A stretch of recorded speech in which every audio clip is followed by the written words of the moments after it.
Hello friends, मैं हूं सन्मय प्रकाश और आप देख रहे हैं यूट्यूब चैनल सरकारी जॉब न्यूज़। ये 18 से 22 जून 2021 के इंपॉर्टेंट करंट अफेयर्स क्वेश्चंस हैं। कई टॉपिक है जिसका डिटेल में पीडीएफ भी अवेलेबल है इस वीडियो के डिस्क्रिप्शन में। तो शुरू करते हैं। इंपॉर्टेंट क्वेश्चन है बहुत सारे, थोड़ा लंबा वीडियो होगा। और पहला क्वेश्चन सबसे इंपॉर्टेंट, संयुक्त राष्ट्र यानी यूनाइटेड नेशंस के महासचिव यानी सेक्रेटरी जनरल दूसरी बार कौन चुने गए हैं? इंपॉर्टेंट क्वेश्चन है। आंसर होगा इसका एंटोनियो गुतारेस। ओके, संयुक्त राष्ट्र महासभा ने एंटोनियो गुतारेस को फिर से महासचिव नियुक्त किया है। उन्होंने शपथ भी ले ली है। ये शपथ ग्रहण चल रहा था तो उसका वीडियो है। ओके, देखिए यूनाइटेड नेशंस के सेक्रेटरी जनरल का कार्यकाल 5 साल का होता है, तो इम्पॉर्टेंट बात है ये। और वो इससे पहले जनवरी 2017 में सेक्रेटरी जनरल बने थे। कार्यकाल 31 दिसंबर 2021 को यानी इस साल समाप्त होना था। तो अब दूसरा कार्यकाल 1 जनवरी 2022 से शुरू हो जाएगा। ओके, तो उसके लिए ये शपथ हुई है। ठीक है, कब तक कार्यकाल रहेगा? तो 5 साल का कार्यकाल रहेगा। तो 31 दिसंबर 2026 को उनका कार्यकाल समाप्त होगा। ओके, गुतारेस, उनके बारे में आप जानते होंगे। वो पुर्तगाल के पूर्व प्रधानमंत्री हैं, प्रधानमंत्री रह चुके हैं पुर्तगाल के। और उसके बाद वो संयुक्त राष्ट्र में महासचिव के पद पर, जो कि संयुक्त राष्ट्र का एडमिनिस्ट्रेटिव प्रमुख होता है महासचिव, तो वो बने थे। ओके, आपको मैंने कई बार बताया हुआ है कि संयुक्त राष्ट्र के 6 प्रिंसिपल ऑर्गन्स होते हैं। कौन कौन से? तो उनमें है जैसे general assembly, security council, economic and social council, ट्रस्टशिप council, international court of justice और सेक्रेटेरिएट। तो ये सेक्रेटेरिएट के चीफ तो होते ही हैं, जो सेक्रेटरी जनरल होते हैं। इसके अलावा इन सब के एडमिनिस्ट्रेटिव चीफ होते हैं सेक्रेटरी जनरल। ठीक है, तो एंटोनियो गुतारेस वो दोबारा नियुक्त हो गए हैं। आगे बढ़ते हैं। अगला क्वेश्चन इंपॉर्टेंट है। उससे पहले बता दूं कि 2021 का जनवरी से जून तक का करंट अफेयर्स पीडीएफ अवेलेबल है इस वीडियो के डिस्क्रिप्शन में, वहां से आप ले सकते हैं। ओके, काफ़ी डिटेल में बताया गया, जैसे मैं बताता हूँ डिटेल में वैसे ही। और 2020 का भी करंट अफेयर्स का जो बुक है, बेस्ट सेलर है अमेजन पे, वो अवेलेबल है तमाम एग्जामिनेशंस के लिए। तो कोविड-19 अभी जो है उसका दौर तो शांत हुआ है, तो उम्मीद है कुछ एग्जामिनेशन होंगे, तो उसके लिए आपको इम्पॉर्टेंट है, मददगार होंगे बुक्स। अगला क्वेश्चन आपके सामने है। यूनाइटेड नेशंस का एक प्रतिष्ठित अवार्ड है लैंड फॉर लाइफ अवार्ड 2021, तो किसने जीता है? आंसर होगा इसका Familia forestry. Okay, Indian organization है ये, और वो क्लाइमेट चेंज और लैंड रिफॉर्म इन सब पे काम करता है। ओके, तो यूनाइटेड नेशंस का जो एक संगठन है, UN convention on combat desertification, तो उसी ने ये अवार्ड घोषित किया है। ओके, 2011 में ये अवार्ड की घोषणा हुई थी, और इसको भूमि संरक्षण यानी लैंड कंजर्वेशन, इससे संबंध में दुनिया का सर्वोच्च ये अवार्ड माना जाता है। ठीक है, तो 2021 का ये पुरस्कार मिला है इसे। ओके, और 2021 के पुरस्कार का विषय क्या था, थीम क्या थी? स्वस्थ भूमि स्वस्थ जीवन। Okay, healthy land healthy lifes. Okay, अब फैमिलिया जो फॉरेस्ट्री है उसके बारे में बता दूं मैं। ये जलवायु कार्यकर्ता हैं श्याम सुंदर ज्ञानी, तो उनके पर्यावरण संरक्षण के प्रयास के तहत ये चल रहा है, एक संगठन, एक अभियान वो चलाया जा रहा है, तो उसी को ये अवार्ड मिला है। अगला क्वेश्चन, एथलीट मिल्खा सिंह का निधन हो गया 18 जून 2021 को, तो किस नाम से प्रसिद्ध थे? देखिए, मिल्खा सिंह काफ़ी चर्चित व्यक्ति रहे हैं, तो ये क्वेश्चन इंपॉर्टेंट हो जाता है। आंसर होगा इसका flying Sikh. Okay, flying Sikh के नाम से वो जाने जाते थे। 91 ईयर के थे मिल्खा सिंह, और कोविड-19 की वजह से उनके शरीर में कुछ दिक्कतें आई थी, तो पोस्ट कोविड जो दिक्कतें होती हैं उसकी वजह से उनका निधन हो गया। ओके, और आपको बता दूं कि कुछ दिन पहले ही उनकी पत्नी और भारतीय वॉलीबॉल टीम के पूर्व कप्तान निर्मल मिल्खा सिंह, उनका भी निधन हो गया था कोविड-19 के पोस्ट जो इफ़ेक्ट होते हैं उसकी वजह से। ठीक है, तो फ्लाइंग सिख ये नाम किसने दिया था? इम्पॉर्टेंट बात है, क्योंकि इससे काफ़ी चर्चित रहे हैं फ्लाइंग सिख के नाम से। देखिए 1960 में, मुझे लगता है कुछ लोगों को पता होगा, 1960 में मिल्खा को पाकिस्तान के एक इंटरनेशनल एथलीट प्रतियोगिता में भाग लेने का न्योता मिला था। अब वो जा नहीं रहे थे, लेकिन जवाहरलाल नेहरू ने उनको कहा कि आप जाओ ज़रूर। तो उसी में उन्होंने जीत हासिल की थी, बहुत ज़बरदस्त दौड़ लगाई थी उन्होंने। तो उस वक्त के जो राष्ट्रपति थे फील्ड मार्शल अयूब खान, तो उन्होंने फ्लाइंग सिख का नाम दिया था। तो ये भी क्वेश्चन हो सकता है कि फ्लाइंग सिख का जो अवार्ड है या नाम है वो किसने दिया था। तो पाकिस्तान के जो जनरल थे और राष्ट्रपति उस वक्त के फील्ड मार्शल अयूब खान, तो उन्होंने ये दिया था। ठीक है, तो कई सारे अवार्ड भी उनको मिल चुके हैं। उनको 1959 में पद्मश्री दिया गया था मिल्खा सिंह को। भारत के इकलौते ऐसे एथलीट हैं जिन्होंने 400 मीटर की दौड़ में एशियाई खेलों के साथ साथ कॉमनवेल्थ गेम्स में भी गोल्ड मेडल जीता था। ओके, 1958 में टोक्यो एशियाई जो गेम्स हुए थे उसमें 200 मीटर और 400 मीटर की दौड़ में गोल्ड मेडल उन्होंने हासिल किया था। और 1962 के जकार्ता में जो एशियाई गेम्स हुए थे उसमें 400 मीटर और 4x400 मीटर रिले दौड़ में भी गोल्ड मेडल हासिल किया था उन्होंने। ओके, 1960 में जो रोम ओलंपिक हुआ था उन्होंने 400 मीटर दौड़, बहुत कम समय में उन्होंने ये दौड़ पूरी की थी। ओके, 40 साल तक नेशनल रिकॉर्ड था। ओके, तो इम्पॉर्टेंट बात है, मिल्खा सिंह पर एक मूवी भी बन चुकी है, ये भी इम्पॉर्टेंट बात है। तो मूवी थी भाग मिल्खा भाग, और एक्टर कौन थे? फरहान अख्तर। ओके, आगे बढ़ते हैं। अगला क्वेश्चन ये भी इम्पॉर्टेंट है। माइक्रोसॉफ्ट कॉरपोरेशन ने भारत में जन्मे किस व्यक्ति को कंपनी का चेयरमैन नियुक्त किया है? मुझे लगता है आंसर आप लोगों को पता होगा। आंसर है इसका Satya Nadella. Okay, Microsoft corporation है तो उसी ने 16 जून को इनको चेयरपर्सन नियुक्त किया, चेयरमैन नियुक्त किया है। और आपको बता दूं कि वो 7 साल से माइक्रोसॉफ्ट के सीईओ रह चुके हैं। तो अब सीईओ के साथ साथ चेयरमैन का पद भी उनके पास आ गया है। किसकी जगह ली है उन्होंने? जॉन थॉमसन की जगह ली है। ओके, जो अब फिर से वहाँ लीड इंडिपेंडेंट डायरेक्टर के तौर पर काम करेंगे। ओके, तो इम्पॉर्टेंट बात है। और आपको बता दूं कि सत्या नाडेला जो हैं वो 2014 में माइक्रोसॉफ्ट के सीईओ बने थे। उस वक्त जब उन्होंने ये पद स्वीकार किया था, संभाला था, तो कंपनी बहुत सारी परेशानियों से गुजर रही थी, कई प्रतिद्वंदी थे। ओके, लेकिन उन्होंने बहुत सारे नए बिजनेस की ओर कंपनी का ध्यान रखा, जैसे क्लाउड कंप्यूटिंग हो गया, मोबाइल एप्लीकेशंस हो गए, आर्टिफिशियल इंटेलिजेंस पर फोकस किया उन्होंने। ओके, ऑफिस सॉफ्टवेयर फ्रेंचाइजी को भी आगे बढ़ाया। तो इन सब से माइक्रोसॉफ्ट जो है उसकी जो फाइनेंशियल स्थिति थी वो एक बेहतर स्थिति में पहुंच गई। ओके, नई बुलंदियों पर पहुंच गई। माइक्रोसॉफ्ट का एक्सबॉक्स गेमिंग सर्विस है, पूरी दुनिया में काफ़ी फेमस है और इसका क्रेडिट जो है सत्या नाडेला को ही जाता है। ओके, उनके कार्यकाल के दौरान माइक्रोसॉफ्ट के शेयरों की कीमत 7 गुना से अधिक इजाफा हुआ है। ठीक है, तो इम्पॉर्टेंट बात है। तो इस वजह से उनको एक इम्पॉर्टेंट पर्सन माना गया और उनको अब चेयरमैन बना दिया गया। ओके, जन्म कहाँ हुआ था सत्या नाडेला का? तो भारत में हुआ था, हैदराबाद में 1967 में। ओके, उनके फादर आईएएस ऑफिसर थे और माँ लेक्चरर थी। 1988 में सत्या नाडेला ने मणिपाल इंस्टीट्यूट ऑफ टेक्नोलॉजी से यानी MIT से इलेक्ट्रिकल इंजीनियरिंग की पढ़ाई की थी। बाद में फिर कंप्यूटर साइंस करने के लिए कंप्यूटर साइंस में MS करने के लिए अमेरिका चले गए थे और फिर वहीं पर उन्होंने MBA भी किया था और धीरे धीरे माइक्रोसॉफ्ट में वो अब चेयरमैन के पद पर पहुंच गए। ओके, तो माइक्रोसॉफ्ट की बात हो रही है, संस्थापक कौन है उसके? कमेंट बॉक्स में ज़रूर बताना आप लोग। अगला क्वेश्चन लेते हैं, आपके सामने है, ईरान के नए राष्ट्रपति का नाम बताएं जिन्हें जून 2021 में चुना गया है। ईरान के नए प्रेसिडेंट कौन है जिन्हें हाल ही में इलेक्ट किया गया है? आंसर होगा इब्राहिम रईसी। ओके, इब्राहिम रईसी कट्टरपंथी माने जाते हैं, 60 वर्ष के हैं, उनको चुना गया है।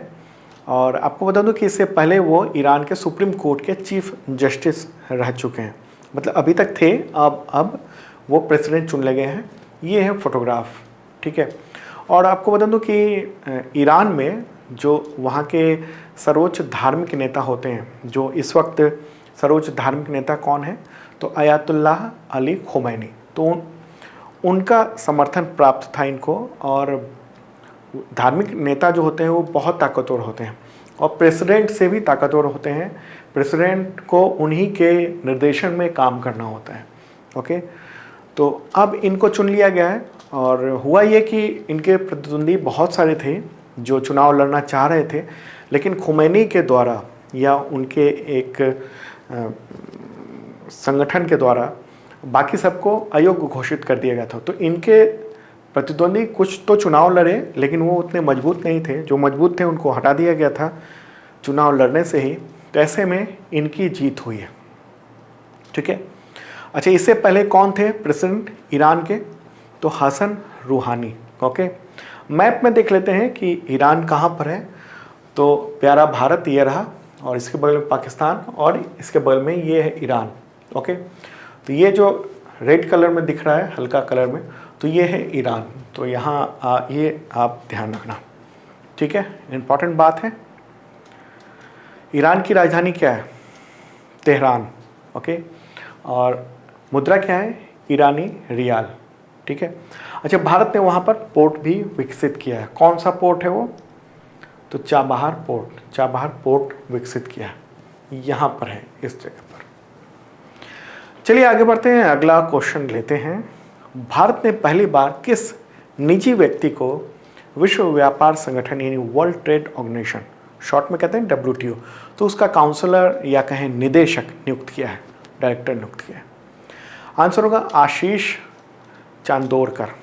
ओके, केंद्र सरकार ने यानी भारत सरकार ने पहली बार ऐसा हुआ है कि एक निजी व्यक्ति को, यानी जो आशीष चांदोरकर हैं, तो उनको WTO में अस्थायी मिशन के लिए 3 साल के लिए काउंसलर नियुक्त किया। अब तक यही होता था कि जो भारतीय विदेश सेवा है, IFS शॉर्ट में कहते हैं, यानी इंडियन फॉरेन सर्विस, तो उसके जो ऑफिसर होते थे वो वहाँ पर डायरेक्टर बनते थे। लेकिन अब एक प्राइवेट व्यक्ति को सरकार ने वहाँ डायरेक्टर बनाया है। आशीष चंदोरकर के बारे में बताऊं कि बेंगलोर में स्थित पॉलिसी थिंक टैंक है इस्माही फाउंडेशन, तो उसके वो डायरेक्टर हैं, ठीक है। वर्ल्ड ट्रेड ऑर्गेनाइजेशन, उसमें 164 सदस्य एक निकाय है जो कि वैश्विक जो व्यापार होता है उससे संबंधित मामलों पर नज़र रखता है, विवादों को सुलझाता है। ओके, भारत कब सदस्य बना था WTO का, तो 1995 में। ओके, WTO के महानिदेशक कौन है इस वक्त, नगोजी ओंकोजो। ओके, मुख्यालय कहाँ है, जिनेवा, स्विट्जरलैंड में। अगला क्वेश्चन लेते हैं, अंतर्देशीय पोत विधेयक यानी इनलैंड वेसल्स बिल, तो उसको कैबिनेट ने मंजूरी दी है, केंद्रीय कैबिनेट ने। तो ये इसके तहत कौन से कार्य किए जाएंगे, इनमें से कौन से कार्य किए जाएंगे, तो इसका आंसर होगा उपरोक्त सभी। ओके, क्या क्या काम होगा, तो जहाज़ों की सुरक्षा और जो रजिस्ट्रेशन है और रेगुलराइजेशन उसका काम होगा। राज्यों के जो बनाए अलग अलग नियम हैं उसकी जगह पूरे भारत के लिए एक ही कानून होगा, एकीकृत कानून बनेगा। जो रजिस्ट्रेशन का प्रमाण पत्र है वो सभी राज्यों और केंद्र शासित प्रदेशों में मान्य होगा। क्यों किया गया है, ताकि जो पोत जो हैं, यानी जो हमारे पास तो संसाधन बहुत सारे हैं, पानी के, नदियाँ ढेर सारी हैं, नहरें हैं, तो उन सब में पोत जो है या जहाज ट्रांसपोर्ट का वो चलाया जा सके बेहतर ढंग से। क्योंकि सरकार ने 2014 में ही ये तय किया था कि हम जो पानी के जहाज़ हैं उन सब को काफ़ी आगे बढ़ाएंगे, और सबसे सस्ता वो ट्रांसपोर्ट का जरिया होता है, लेकिन उसको आगे बढ़ा नहीं पाई सरकार। गंगा में कुछ जहाज चले लेकिन उसको बहुत बेहतर ढंग से नहीं किया गया। तो ऐसे में सरकार ने ये तय किया है कि एक नया कानून बनाया जाए और इसके तहत सेंट्रल गवर्नमेंट के साथ पास काफ़ी कुछ अधिकार हो जाएंगे। ओके, तो ये एक इम्पॉर्टेंट बात है। और आपको बताऊँ कि जो जल मार्ग है भारत में वो करीब करीब 14,500 किलोमीटर का है। ओके, तो जल मार्ग है, उसमें नदियाँ, नहरें, बैक वाटर, खाड़ियाँ, ये सब उसमें शामिल है। ठीक है, चलिए अगला टॉपिक लेते हैं। उससे पहले क्वेश्चन, जल शक्ति मंत्री कौन है अभी? भारत के केंद्रीय जल शक्ति मंत्री कौन है? कमेंट बॉक्स में आप बताइएगा। आगे बढ़ते हैं, अगला क्वेश्चन लेते हैं। ये न्यूज़ है और ये इस तरह से पोस्ट चलेंगे। ठीक है, अगला क्वेश्चन, पुलित्जर पुरस्कार की घोषणा 11 जून 2021 को की गई थी। मैंने इससे संबंधित क्वेश्चन भी दिया था कुछ दिन पहले, लेकिन कुछ चीज़ें छूट गई थी, तो वो क्वेश्चन इसमें है। ओके, तो पुलित्जर पुरस्कार में भारतीय मूल के किन 2 पत्रकारों को ये सम्मान दिया गया है? भारतीय मूल के कौन 2 पत्रकार हैं? आंसर होगा मेघा राजगोपालन और नील बेदी। ठीक है, 2 लोग हैं, उनको ये अवार्ड मिला है। भारतीय मूल की महिला पत्रकार हैं मेघा राजगोपालन। तो उन्होंने क्या किया था, तो दुनिया के सामने चीन का जो डिटेंशन कैंप है, जहाँ पर उइगर मुसलमानों को रखा जाता है, वहाँ पर डिटेंशन कैंप में, उसके बारे में रिपोर्टिंग की थी और अंतर्राष्ट्रीय जगत में इस बात को सबूतों के साथ रखा था। ठीक है, सैटेलाइट तस्वीरें, वो सब उसका एनालिसिस किया था और बताया था कि किस तरीके से चीन में उइगर मुसलमानों को कैद करके रखा जाता है, वहाँ मानवाधिकारों का हनन होता है। ओके, और इसके अलावा दूसरी जो व्यक्ति हैं नील बेदी, तो उनको भी अवार्ड मिला है, तो स्थानीय रिपोर्टिंग कैटेगरी में। ओके, अमेरिका में रिपोर्टिंग की थी बच्चों की तस्करी को लेकर, तो उसके लिए अवार्ड मिला है। तो 2 नाम हैं, दोनों नाम आप ध्यान रखना। अगला क्वेश्चन लेते हैं, वैश्विक शांति सूचकांक यानी ग्लोबल पीस इंडेक्स 2021 की घोषणा की गई है अभी हाल ही में। तो इसमें कौन सा देश टॉप पर रहा है? फर्स्ट पोजीशन पर कौन है? आंसर होगा आइसलैंड। ओके, ये इंडेक्स जारी हुआ है, किसने जारी किया है? Institute for economics and peace, जो कि सिडनी में है, तो उसने इस रिपोर्ट को जारी किया। 15वां संस्करण है। 163 यानी 163 कंट्रीज़ के बारे में इसमें जानकारी है, उनकी रैंकिंग। इससे रिलेटेड अगला क्वेश्चन लेते हैं। क्वेश्चन होगा, वैश्विक शांति सूचकांक यानी ग्लोबल पीस इंडेक्स 2021 की घोषणा की गई है, तो इसमें भारत किस स्थान पर है? इंडिया की भी बात कर लेते हैं। आंसर होगा 135वां। ओके, 135वां स्थान है भारत का 2021 में। शांतिपूर्ण देशों में ये स्थान है। हालांकि इससे पहले जो यानी 2020 में भारत की स्थिति 139 पे थी, यानी 139 पे थोड़ी सी स्थिति बेहतर देखने को मिल रही है। ओके, अगर दक्षिण एशिया की बात करें तो भारत जो है वो शांतिपूर्ण देशों की रैंकिंग में 5वें स्थान पर, दक्षिण एशिया की बात हो रही है। ओके, पड़ोसी देश बांग्लादेश की बात करें तो वो बेहतर स्थिति में 91 पोजीशन पे है। ठीक है, श्रीलंका भी बेहतर स्थिति पे 95 पोजीशन पे है। तो अब देख लेते हैं कि दुनिया के टॉप जो 10 कंट्रीज़ हैं वो कौन कौन से हैं। तो सबसे बेहतरीन स्थिति पे तो आइसलैंड बना हुआ है, सेकंड पोजीशन पर न्यूजीलैंड है, थर्ड पे डेनमार्क है आपके सामने। ओके, फोर्थ पे है पुर्तगाल, फिफ्थ पे स्लोवेनिया है। ओके, सिक्स पे ऑस्ट्रिया है, सेवन्थ पे स्विट्ज़रलैंड है, एट्थ पर आयरलैंड है, नाइन्थ पर चेक रिपब्लिक है और 10th पे कनाडा है। ओके, और सबसे अशांत देश की बात की जाए तो वो है अफ़गानिस्तान। ओके, दुनिया का सबसे अशांत देश ये माना गया है।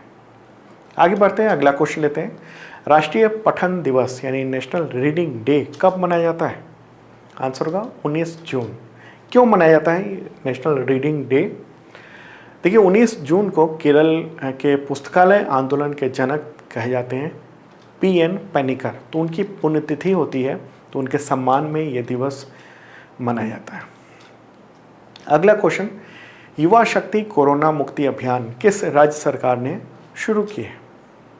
आंसर होगा मध्य प्रदेश। ओके, मध्य प्रदेश सरकार ने कोविड-19 महामारी के बारे में जागरूक करने और ख़ासतौर पर युवाओं को ये बताने के लिए कि कोविड-19 अभी ख़त्म नहीं हुआ है, उसका असर कम हुआ है लेकिन ख़त्म नहीं हुआ है, तो लोग मास्क पहने और सुरक्षित रहें। तो इन सब को लेकर ये अभियान जो है वो चलाया गया है। कॉलेजों में, स्कूलों में, इन सब जगह पर आयोजन होगा। ओके, मध्य प्रदेश की बात हो रही है, मैप में ये रहा मध्य प्रदेश। यहाँ पर मुख्यमंत्री कौन है? शिवराज सिंह चौहान।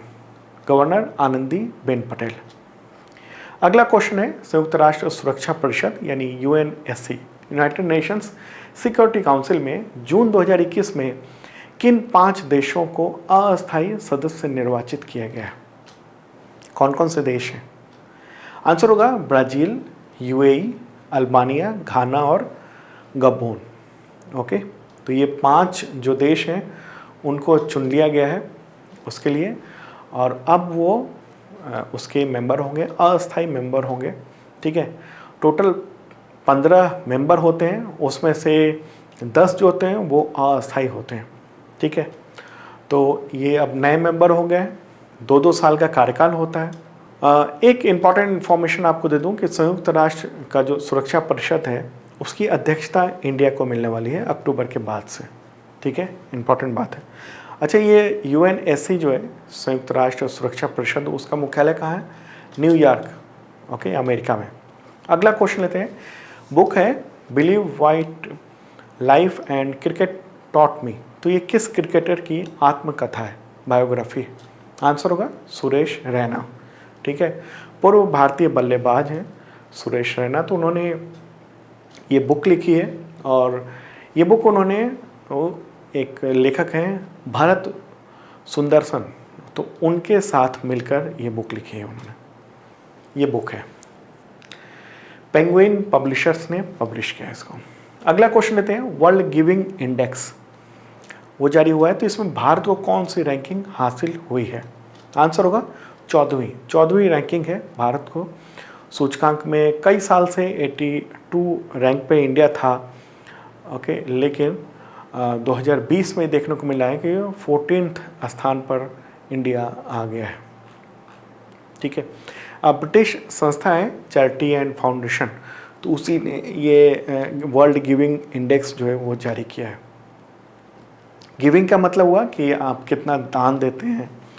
चूँकि कोविड-19 है, उस दौरान में कोई दान दे रहा है तो वही इम्पॉर्टेंट बात हो जाता है, मदद हो जाती है। तो ऐसे में ये रैंकिंग की गई है। टॉप 15 देश अलग अलग हैं, और उसके बारे में बता दूं, जैसे इंडोनेशिया है फर्स्ट पे, सेकंड पे केन्या है, थर्ड पे नाइजीरिया है, उसके बाद Myanmar, Australia, Ghana, New Zealand, Uganda, Kosovo, Thailand, Tajikistan, Bahrain, United Arab Emirates, Bharat, Ethiopia. तो ये 15 देश हैं। ओके, डिस्क्रिप्शन में जो पीडीएफ है उसमें काफ़ी डिटेल में मैंने उसको बताया हुआ है। आगे बढ़ते हैं, अगला क्वेश्चन लेते हैं। विश्व मरुस्थलीकरण और सूखा रोकथाम दिवस यानी world desertification and drought prevention day ये कब मनाया जाता है? आंसर होगा 17 जून। ओके, जो मरुस्थलीकरण हो रहा है सूखे की वजह से, तो उसके बारे में जागरूकता फैलाई जाती है कि मिट्टी को कैसे बचाया जाए ताकि मरुस्थल की स्थिति न बने, तो इसके लिए ये दिवस मनाया जाता है। ओके, संयुक्त राष्ट्र महासभा ने ये दिवस घोषित किया हुआ है। तो 2021 की थीम क्या है इस दिवस के लिए? तो वो है restoration land recovery, we build back better with healthy land. Okay, आगे बढ़ते हैं, अगला क्वेश्चन लेते हैं। संघर्ष में यौन हिंसा उन्मूलन के लिए अंतर्राष्ट्रीय दिवस ये कब मनाया जाता है? आंसर होगा इसका 19 जून। ओके, 19 जून को मनाया जाता है। उद्देश्य क्या है इसका? तो संघर्ष के दौरान जो यौन हिंसा होती है उसको ख़त्म करने और उसके बारे में जागरूकता फैलाना। ये यूनाइटेड नेशंस जो जनरल असेंबली है यानी संयुक्त राष्ट्र महासभा, तो उसके द्वारा ये दिवस घोषित है। अगला क्वेश्चन, विश्व बुजुर्ग दुर्व्यवहार जागरूकता दिवस ये कब मनाया जाता है? World Elder abuse awareness day. Answer होगा इसका 15 जून को मनाया जाता है। देखिए, कोविड-19 है, इस वजह से अभी काफ़ी लोगों की जो जीवन है, काफ़ी लोगों का वो प्रभावित हुआ है, और ऐसे में बुजुर्गों का ख्याल रखना खास तौर पे बहुत इम्पोर्टेंट है। अगला क्वेश्चन लेते हैं, ऑटिस्टिक प्राइड डे कब मनाया जाता है? आंसर होगा इसका 18 जून। ओके, ये ऑटिज्म के बारे में जागरूकता पैदा करने के लिए ये दिवस मनाया जाता है 18 जून को। ओके, और पूरी दुनिया में आयोजित होता है। ऑटिज्म क्या है? एक न्यूरोलॉजिकल विकलांगता होती है, नॉर्मल ब्रेन और व्यवहार के विकास को प्रभावित करता है ये बीमारी। अगला क्वेश्चन, विश्व मगरमच्छ दिवस कब मनाया जाता है? World crocodile day. आंसर होगा 17 जून को। ओके, 17 जून को मनाया जाता है। जो क्रोकोडाइल हैं दुनिया भर में, उनकी कंडीशन को उजागर करने के लिए, उसके बारे में जागरूकता पैदा करने के लिए ये दिवस मनाया जाता है। अगला question, United Nations children fund ने किस देश के बच्चों को गंभीर रूप से कुपोषित घोषित किया है? गंभीर रूप से, अभी हाल ही में रिपोर्ट आई है इसके बारे में। आंसर होगा इथियोपिया। Okay, Ethiopia. तो इसमें ये बताया गया है कि करीब 33,000 से ज़्यादा बच्चे कुपोषित हैं और उनकी हालत बहुत गंभीर है, बहुत चिंताजनक है। अभी हाल ही में रिपोर्ट आई है, यूनिसेफ के प्रवक्ता हैं जेम्स एल्डर, तो उन्होंने कहा है कि बहुत दुर्गम क्षेत्र में बहुत गंभीर कुपोषण से लगभग 30,000 बच्चे मरने के कगार पर आ गए हैं, उनकी डेथ हो सकती है। टाइग्रे नाम का एक जगह है, वहाँ पर हालात बहुत ख़राब हैं। दरअसल इथियोपिया में जो वहाँ विद्रोह की स्थिति सी है कुछ इलाकों में, और ख़ास तौर पे वो इलाका है टाइग्रे वहाँ का, तो वहीं पर स्थिति ख़राब है, तो वो स्थिति थोड़ी टेंशन भरी चल रही है। ओके, तो इथियोपिया कहाँ है? ये रहा भारत, और इधर अफ्रीकी देश है इथियोपिया, तो उसमें ये है इथियोपिया यहाँ पर। ओके, और जो संघर्ष चल रहा है वो यहाँ पर इस जगह पर संघर्ष चल रहा है, तो वहाँ पर बहुत ख़राब हालात है, खाने पीने उन सब की दिक्कत है। ओके, चलिए आगे, संघर्ष चल रहा है वहाँ पर, इस वजह से दिक्कत चल रही है। तो दोस्तों ये था इम्पॉर्टेंट करंट अफेयर्स। कैसा लगा ज़रूर बताना कमेंट बॉक्स में, और कोशिश ये होगी कि सुबह 7 बजे आपको करंट अफेयर्स का वीडियो मिल जाए डेली। अब यही है, कल सुबह 7 बजे देखना मत भूलना करंट अफेयर्स। और हाँ, अभी जो आपने पूरा करंट अफेयर्स देखा उसका PDF मेरे बगल में अवेलेबल हो गया है, क्लिक कीजिए, डाउनलोड कर लीजिए। वैसे इस वीडियो के डिस्क्रिप्शन में PDF अवेलेबल है, और जिन लोगों ने कमेंट नहीं किया है और लाइक नहीं किया है तो ज़रूर करना।